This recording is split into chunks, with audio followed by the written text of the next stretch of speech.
تم پانی جیسے بنو جو اپنا راستہ خود بنا لیتا ہے، پتھر جیسے مت بنو جو دوسروں کا راستہ بھی روک لیتا ہے۔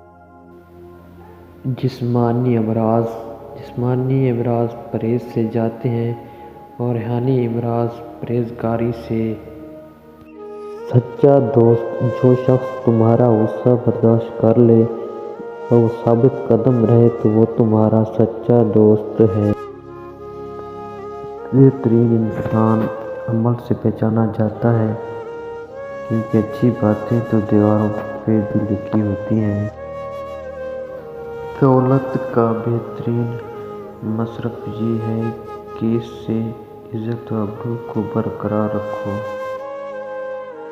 لوگوں کے سامنے مسکراتے رہا کرو اور اللہ کے سامنے گڑ گڑا دیا کرو، کیونکہ دنیا مسکرانے والوں کو پسند کرتی ہے، اللہ رونے والوں کو۔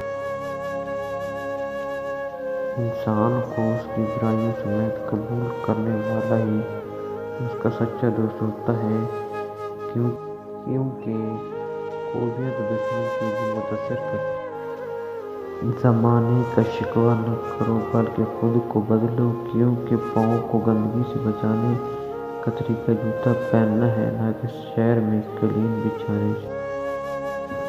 علم وہ نہیں جو آپ نے سیکھا ہے، علم تو وہ ہے جو آپ کے عمل و کردار سے ظاہر